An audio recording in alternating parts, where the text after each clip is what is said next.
In the past decade, rural and regional Australia has become heavily reliant on backpackers to fill jobs, everywhere from the orchards to the front bars of pubs. The working holiday has become a big part of the Australian adventure for many young travellers, who in turn make a huge contribution to the national economy.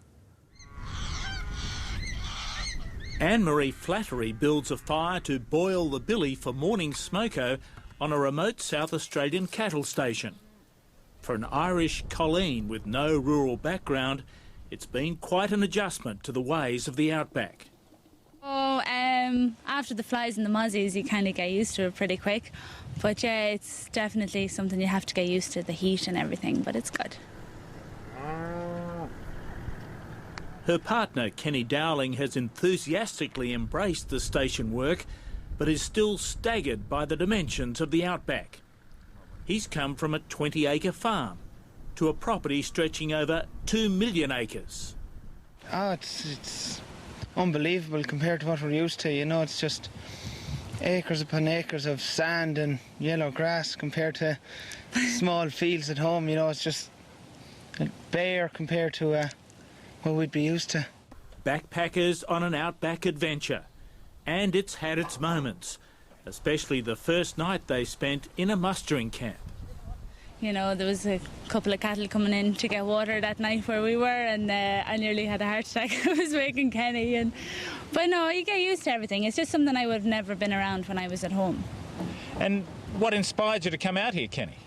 Oh, the beauty. Isn't it lovely? It's relaxing. Compared to the hustle and bustle in the city, you know, you come out here and everything is just... It's a lovely way of life. They've taken jobs as ringers on CORDILLO Downs, a cattle station that occupies the northeast corner of South Australia. It covers close to 8,000 square kilometres of gibber plains and red sandhills. Our nearest town's 180 k's away, but it is 2.5 hours drive, so that's where the nearest pub is. In that town and the other closer town, there's no normal shops. You can't buy clothes there. You can only buy your food basics and beer. Janet and Anthony Brook and their 4 children have learned to live with the isolation, and an education provided by the School of the Air for 7-year-old Harry. How do we know by how much that square is getting bigger? It's different. And you get used to it, so it becomes second nature. The education side of things is a lot more hard work. You've got to be really involved with your child's education. The isolation doesn't help with staff recruitment. I think they're too used to the creature comforts in and around the cities, the cinemas and the cafes and things like that. Well, Janet, how tough is it to get people this far out to work on a place like this? Yeah, no, it's pretty hard. We've put ads in papers and we've left them in there for a month and got 2 people apply. So generally we'll take anyone. Anyone who answers the ad. But it was through the job ads that they found an Irish couple who enjoyed the experience so much that they encouraged Anne-Marie Flattery and Kenny Dowling to follow them to CORDILLO Downs. We've just been very lucky over the last couple of years to have this Irish crew come through. Before that, it was hit and miss. There could hardly be a greater contrast between the green, rain-soaked hills of Ireland and the parched Australian outback. Too much of a shock for some would-be station hands. 2 brothers that came out, and they only lasted a week. It was a bit warm when they came out, so they probably weren't very prepared for that. Tiny outback communities like William Creek in South Australia have become just as reliant on backpackers to fill jobs. And we advertise all the time, constantly. Neville and Adriana Jacob can't find Australians to work in their hotel. You get Australian people that have rung and applied for the job, and then when you tell them that it's here, they don't come. That's $20. Without the backpackers, it would be difficult to keep the pub running. It's a long way to come to work. Yeah, but we need the money, and you save money here, so it's good. Once they're cashed up, they quickly move on.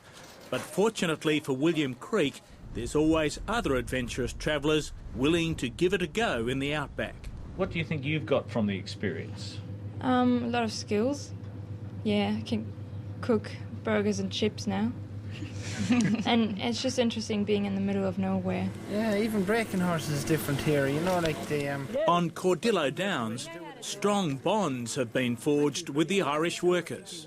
But we eat together, we work together, and we have fun together. We go to the gymkhanas and the races and have our own barbecues. So you do actually form these good ties with the people who are working with you at the time, yeah. When you get on well with them, it's taken to the next level, you know. They're become, instead of a boss, they're friends, you know. And as captured on his boss's home video, Kenny Dowling has demonstrated that he's not one to shirk an outback challenge.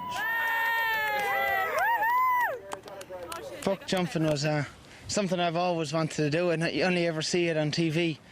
And to get the opportunity to go out on a rodeo there was absolutely great. It's something I'd definitely try and do again. And you duly fell off at Anne-Marie's feet. Yeah. Oh, well, wouldn't be the first time. And it don't make any difference if you win or if you lose. This is where you earn yourself a reputation. This is where, when you get up that ladder, you're a fair dinkum Australian. Give me early on the bells and drums. When Fred Brophy's boxing troupe visited Birdsville challenging all comers, Kenny Dowling couldn't resist. Tell me something. Have you done any boxing before? You haven't. You haven't. You know where you are. Good luck to you. Walk the plank. Give him a rally. Welcome to Australia.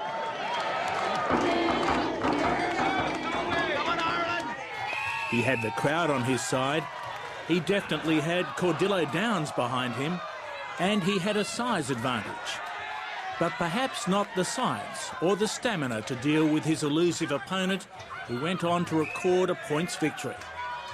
But as Fred Brophy had promised, he had enhanced his reputation. They come with a good attitude, and as they say, they just want to have a crack, and that's what they do. I think if you do that, you can't really go wrong. Although bruised by the experience, Kenny Dowling will be spreading the word when he gets back to Ireland, lining up the next recruits for Cordillo Downs. To come out and see what Central Australia and the outback really is, it's just unbelievable. No matter how much you see on TV or how much you read about it, when you come and experience it, it's just unbelievable.